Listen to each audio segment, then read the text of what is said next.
नमस्कार, स्वागत है आप सभी का। समीक्षा अधिकारी, सहायक समीक्षा अधिकारी के लिए हिंदी के मॉक टेस्ट में आज ये 10वां मॉक टेस्ट है, जिसमें हम लोग प्रीवियस ईयर क्वेश्चंस जो भी सामान्य हिंदी के पूछे गए हैं उनको सॉल्व करेंगे। तो चलिए शुरुआत करते हैं। पहला प्रश्न देखते हैं, तत्सम और तद्भव से रिलेटेड है। निम्नलिखित में से तत्सम, तद्भव और तत्सम का सही शब्द युग्म इसमें से कौन सा है? तो चारों ऑप्शंस को देखिए और आपको क्रम देखना है कि पहले तद्भव लिखा होना चाहिए, उसके बाद जो है तत्सम लिखा होना चाहिए, और जो उसमें से सही है उसका आपको चयन करना है।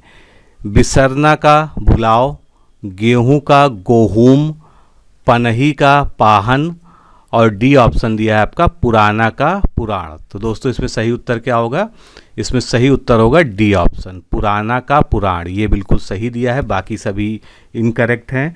और क्या उनमें गलती है इसको देख लेते हैं। तो सबसे पहले पुराना का पुराण भी होता है, पुरातन भी होता है, दोनों ही यहाँ पर करेक्ट होते हैं, जैसा भी ऑप्शन आपको मिले। उसके बाद बात करते हैं बिसरना की। बिसरना की जो है जो तत्सम शब्द होगा वो विस्मृति होगा, गेहूं का गोधूम होता है, और पनही का उपानय होता है। नेक्स्ट क्वेश्चन देखते हैं, निम्नलिखित में से तत्सम शब्द कौन सा है? यानी एक ही जो है इन चारों में से तत्सम है, और वो तत्सम शब्द आपको जो है चयन करना है। बाकी तीन शब्द जो है इसमें से तद्भव हैं, दही, गयंद और गाहक। निश्चित रूप से आप देख सकते हैं ये तीनों ही शब्द क्या हैं? ये तीनों ही शब्द जो है तद्भव शब्द हैं। तो तत्सम शब्द इसमें से कौन सा हुआ? बी ऑप्शन करेक्ट हुआ, जीर्ण। अब जीर्ण अगर तत्सम शब्द है तो इसका तद्भव भी आपको पता होना चाहिए, तो इसका तद्भव होता है झीना। दही की बात करते हैं, दही का जो है तत्सम क्या होगा? दधी होगा। गाहक का ग्राहक होगा, और गयंद शब्द जो है ये हाथी का पर्यायवाची शब्द है। अगला प्रश्न लेते हैं, निम्नलिखित में से कौन सा शब्द तत्सम नहीं है? अब यहाँ पर आपको देखना है इसमें से तत्सम कौन सा नहीं है। तो ए ऑप्शन देखते हैं, आँख, नयन, दृग और नेत्र। इन चारों में से एक शब्द जो तत्सम नहीं है वो कौन सा है? ए ऑप्शन, आँख। आँख जो है तत्सम नहीं है, तद्भव शब्द है। और आँख का जो है तत्सम शब्द क्या होता है? अक्षी होता है। चलिए अगले प्रश्न पर बढ़ते हैं, सिंगाड़ा। सिंगाड़ा का तत्सम रूप इसमें से कौन सा है? श्रृंगाटक, सुघट्ट, सिंगाड़ा या श्रृंग। इन चारों ऑप्शंस में से सही उत्तर कौन सा है दोस्तों? तो इसमें से सही उत्तर कौन सा है? इसमें से कोई भी उत्तर सही नहीं है। क्यों? क्योंकि आयोग में इस तरह यही प्रश्न पूछा गया था और इसमें स्पेलिंग मिस्टेक है। आप देख रहे हैं सही रूप क्या होगा? अगर सिंगाड़ा का हमको तत्सम रूप लिखना है तो श्रृंगाटक इस तरह से लिखा जाएगा, और ये जो है मात्रा इसमें नहीं लगेगी। इन सब चीज़ों का बहुत ध्यान रखिएगा, ये बहुत छोटी छोटी बारीकियाँ हैं। नेक्स्ट क्वेश्चन देखते हैं, ईख। ईख तद्भव शब्द है और इसका तत्सम रूप इनमें से कौन सा है? तो ईख जो है इसका तत्सम रूप आपको देखना है इसमें से कौन सा है। तो इसका तत्सम रूप इसमें से हो जाएगा सी ऑप्शन हमारा करेक्ट होगा, इच्छु। ईख एक तद्भव शब्द है, इसका तत्सम रूप इच्छु है, जबकि गन्ना जो है क्या है? ईख का पर्यायवाची शब्द है। अन्य विकल्पों में कोई भी शब्द जो है सही नहीं है। अगला प्रश्न देखते हैं, मीनाक्षी। मीनाक्षी का पर्यायवाची शब्द क्या है? तो अगर आप इसका जो है शाब्दिक अर्थ देखें तो मीनाक्षी मतलब क्या हो जाएगा? मीन जैसे नैनों वाली। मीन मतलब मछली जैसे नैनों वाली, यानी एक सुंदर स्त्री। तो इसमें जो है आपको सही उत्तर चुनना है, सुंदरी, दुर्गा, मछली या लक्ष्मी। तो इसमें दो ऑप्शन सही होंगे, आयोग द्वारा दो ऑप्शन सही दिए गए थे। सुंदरी भी इसमें सही होगा और दुर्गा जी को भी मीनाक्षी कहा जाता है। तो ए और बी दोनों ही यहाँ पर करेक्ट हैं, क्योंकि मीनाक्षी का अर्थ होता है मीन धनक्षी, यानी मछली की तरह की आँखों वाली। ऐसे गुण को वाली स्त्री को सुंदरी माना जाता है। और देवी पार्वती को भी मीनाक्षी कहा जाता है, और देवी दुर्गा को जो है देवी पार्वती का रूप माना जाता है, इसलिए उनके लिए भी मीनाक्षी का ही प्रयोग सही होगा। तो इस तरह से आयोग के द्वारा ए और बी यानी सुंदरी और दुर्गा दोनों को ही जो है सही माना गया था। परिवार का पर्यायवाची इसमें से कौन सा है? तो अगर आप ध्यान से देखें तो आपको सही उत्तर तुरंत मिल जाएगा, गृह, भवन, आगार, कुटुंब। इनमें सही उत्तर क्या होगा? बी ऑप्शन करेक्ट होगा, कुटुंब। उसके अलावा कुटुंब के अलावा कुनबा, खानदान इत्यादि भी परिवार का जो है पर्यायवाची शब्द होते हैं।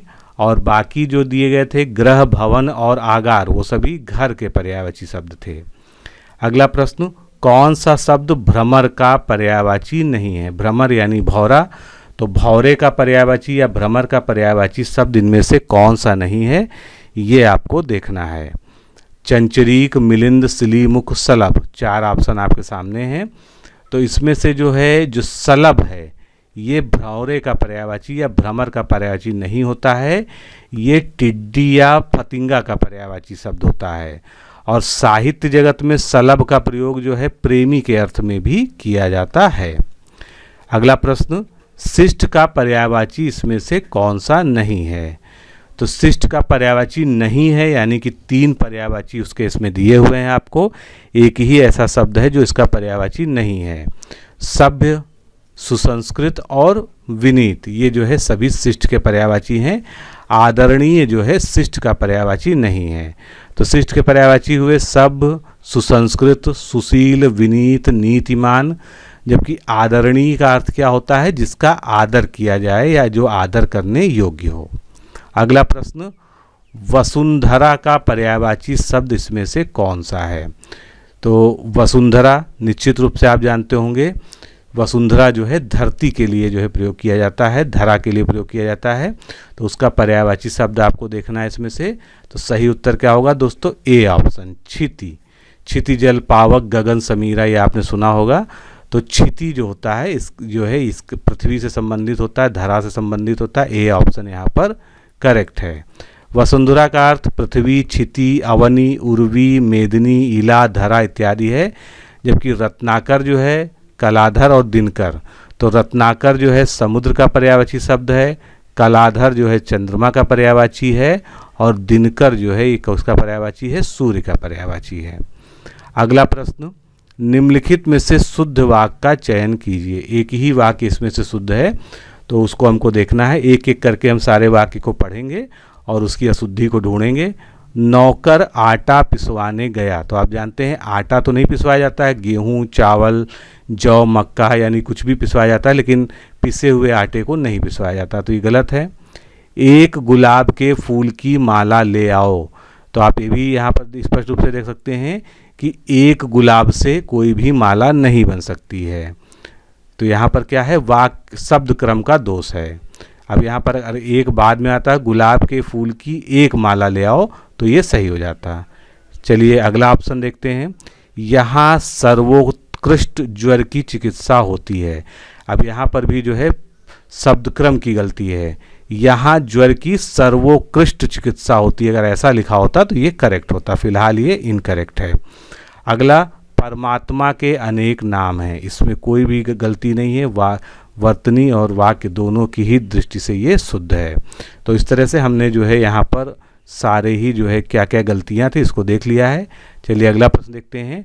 बाघ और बकरी एक घाट पर पानी पीती है, यहाँ पर जो है निश्चित रूप से आप देख रहे हैं कि वाक्य गलत है, तो इसका शुद्ध रूप हमको ढूंढना है।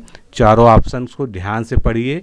बाघ बकरी एक घाट पर पानी पीती है, बाघ और बकरी एक घाट पर पानी पीते हैं, बाघ और बकरी एक ही घाट पर पानी पीती हैं, बाघ और बकरी पानी पीती हैं। इसमें से सही कौन सा होगा दोस्तों? इसमें से सही होगा बी ऑप्शन, बाघ और बकरी एक घाट पर पानी पीते हैं। क्यों सही है इसके बारे में नियम भी जान लीजिए कि जो है यदि दो भिन्न लिंग के परसर्ग सहित एक वचनकर्ता और अव्यय से जुड़े हों, यानी और लगा हो, दोनों पुरुष पुल्लिंग या स्त्रीलिंग हो, तो क्रिया जो है बहुवचन पुल्लिंग में होती है। किंतु यदि दोनों वचनों और दोनों लिंगों के अनेक कर्ता वाक्य में हो तो क्रिया पुल्लिंग और बहुवचन में होती है। जैसे 3 युवतियां, 2 बच्चे, 4 पुरुष जा रहे हैं। नेक्स्ट क्वेश्चन देखते हैं। निम्नलिखित में से अशुद्ध वर्तनी वाला शब्द कौन सा है? चारों को ध्यान से पढ़िए और देखिए इसमें से अशुद्ध वर्तनी किसकी है। वांग्मय, उत्कर्ष, वैमनस्य, मिथिलेश कुमारी। तो इसमें से कौन सा शब्द जो है अशुद्ध लिखा हुआ है, डी ऑप्शन हमारा अशुद्ध है। क्यों? क्योंकि मिथिलेश की जगह मिथिलेश कुमारी शब्द अगर होता तो वो सही होता। ये जो है आपका करेक्ट फॉर्म है। नेक्स्ट क्वेश्चन, निम्नलिखित में से शुद्ध शब्द है, कौन सा शब्द इसमें से शुद्ध है? अब सभी में कुमुदनी ही लिखने का प्रयास किया गया है, लेकिन जो है थोड़ी सी जो है सभी में अंतर दे दिया गया है, तो आपको सही वाला चुनना है। कुमुदनी, कुमदनी, कुमुदिनी, कुमुदिनी और कुमुदिनी, इस तरह से लिखा हुआ है। इसमें सही उत्तर क्या है? बी ऑप्शन, कुमुदिनी शब्द जो है बिल्कुल सही होगा। नेक्स्ट क्वेश्चन, एक वाक्य इसमें से शुद्ध है, कौन सा शुद्ध है ये हमको चयन करना है। तो पहले हम लोग जो है शुद्ध वाक्य पर ही डिस्कस कर लेते हैं, फिर अशुद्ध वाक्य में क्या गलती है इसको हम देखते हैं। तो इसमें शुद्ध वाक्य है हमारा ए, स्वामी विवेकानंद का भाषण सुनकर उपहास उड़ाने वाले अमेरिकियों पर घड़ों पानी पड़ गया। इसमें कोई भी गलती नहीं है, इसमें जो है लोकोक्ति का भी प्रयोग किया गया है। अब बाकी के 3 जो गलत हैं उनके बारे में देखते हैं। बाजार का साप्ताहिक अवकाश, तो जब बाजार के लिए साप्ताहिक की बात की करते हैं, छुट्टी की बात करते हैं, तो वहाँ पर साप्ताहिक बंदी शब्द का प्रयोग होता है, ना कि अवकाश का। वह दुखी स्त्री वैधव्यता का जीवन बिता रही है, तो यहाँ पर जो है स्त्री का प्रयोग करने की आवश्यकता नहीं है, क्योंकि वैधव्यता से ही स्पष्ट हो जाता है कि ये स्त्री के लिए ही प्रयोग हुआ है, तो यहाँ पर स्त्री का प्रयोग करने की आवश्यकता नहीं थी। अगला है, मैं सपरिवार सानंदित हूँ। सपरिवार तो ठीक है कि पूरे परिवार के साथ, लेकिन सानंदित की जगह केवल आनंदित लिखा होना चाहिए था, तब ये करेक्ट होता। सानंदित का यहाँ पर प्रयोग करने की आवश्यकता नहीं थी। अगला प्रश्न, उत्तराधिकार में प्राप्त संपत्ति, इसके लिए एक शब्द हमको इसमें से चुनना है, चारों ऑप्शन में से। रिक्त, वसीयत, धरोहर या संदाय। तो इसमें से सही उत्तर क्या है मित्रों? ए ऑप्शन करेक्ट है, रिक्त। रिक्त जो है उत्तराधिकार में प्राप्त संपत्ति के लिए प्रयोग होता है। जो वस्तु दूसरे के यहाँ रखी गई हो उसको धरोहर कहेंगे। यह कहना या लिखना कि हमारे मरने पर हमारी संपत्ति का विभाग या प्रबंध इस तरह से हो, उस डॉक्यूमेंट को हम क्या कहते हैं? वसीयत कहते हैं। नेक्स्ट क्वेश्चन, जो इंद्रियों के ज्ञान से परे हो, उसके लिए एक शब्द हमको चुनना है। जितेंद्रिय, अतीन्द्रिय, अतीन्द्रिय या अविन्द्रिय। तो देखिए यहाँ पर भी अतीन्द्रिय लिखने का प्रयास किया गया है, जो कि गलत है, और इसमें सही उत्तर क्या होगा? सी ऑप्शन करेक्ट होगा, अतीन्द्रिय, जो इंद्रियों के ज्ञान से परे हो। जिसने इंद्र को जीता हो उसको इंद्रजीत कहेंगे, जिसने इंद्रियों को जीत लिया हो उसको जितेंद्रिय कहेंगे, और सबको जीतने वाले को सर्वजीत कहेंगे। अनुकरणीय शब्द के लिए उपयुक्त वाक्य चयन कीजिए।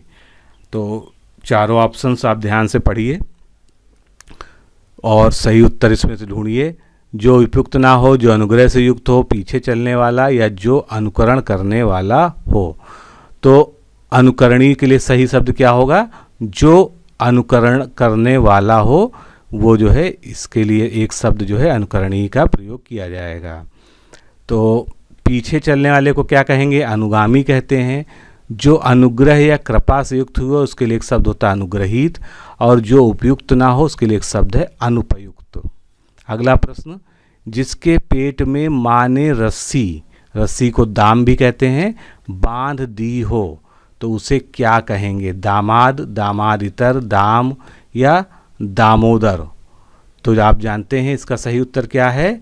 ये कृष्ण जी का पर्यायवाची शब्द भी होता है, डी ऑप्शन करेक्ट है, दामोदर। जिसके पेट में माँ ने रस्सी बांधी हो उसको दामोदर कहते हैं। दामधर उदर, ये श्री कृष्ण का पर्यायवाची भी होता है।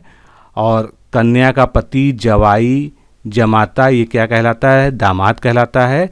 रस्सी या गले में पहनने का हार या माला को दाम कहते हैं। अगला प्रश्न, अंत्यज शब्द के लिए सही वाक्यांश इसमें से क्या है? अंडे से पैदा होने वाला, गलत, क्योंकि अंडे से पैदा होने वाला क्या कहलाता है? अंडज कहलाता है। किसी के अंतर से उत्पन्न होने वाला, अपने सगे संबंधियों को छोड़ देने वाला, तथाकथित निम्न जाति में जन्म लेने वाला, डी ऑप्शन सही है। तथाकथित निम्न जाति में जन्म लेने वाले को अंत्यज कहा जाता है। तो जिसकी जन्म छोटी जाति में या निम्न जाति में हुआ हो, निचले वर्ण में हुआ हो, उसके लिए जो है एक शब्द अंत्यज होता है। जो अंडे से जन्म लेता है उसको अंडज कहते हैं। चारों वर्णों में जिसे अंतिम स्थान प्राप्त है उसे शूद्र कहा जाता है। जिसे छूना मना हो या जो छूने योग्य ना हो उसके लिए एक शब्द है अछूत। अगला प्रश्न, जटिल का विलोम शब्द क्या है? बहुत ही आसान प्रश्न है, तुरंत आप उत्तर दीजिए इसका। तो जटिल का विलोम शब्द इसमें से क्या हो जाएगा? सरल। ए ऑप्शन यहाँ पर करेक्ट होगा। नेक्स्ट क्वेश्चन, मूक का विलोम यानी जो बोलता ना हो, मूक उसे कहते हैं। तो मूक का विलोम क्या हो जाएगा? वाचाल, जो बहुत ज़्यादा बोलता हो। बी ऑप्शन यहाँ पर करेक्ट हो जाएगा। अल्पभाषी यानी जो कम बोलने वाला हो तो उसके लिए क्या हो जाएगा? बहुभाषी, जो ज़्यादा बोलने वाला हो। मृदुभाषी यानी जो मीठा बोलता हो, उसका उल्टा हो जाएगा कटुभाषी, जो कड़वा बोलता हो। अगला प्रश्न, संयोग शब्द का विलोम क्या होगा? संयोग का बहुत ही सोच समझ के उत्तर दीजिएगा, क्योंकि इसमें कई शब्द आपको ऐसे लग सकते हैं जो उसके विलोम हो सकते हैं। दुर्योग, वियोग, कुयोग या सहयोग। तो संयोग का विलोम क्या हो जाएगा? वियोग। बी ऑप्शन यहाँ पर करेक्ट होगा। दुर्योग का विलोम क्या होगा? सुयोग होगा। दुर मतलब खराब योग और सुयोग मतलब अच्छा योग। सहयोग का विलोम स्पर्धा होगा और कुयोग का विलोम भी सुयोग होगा। अगला प्रश्न, संन्यास का विलोम शब्द इसमें से क्या है? चारों ऑप्शंस को पढ़िए ध्यान से।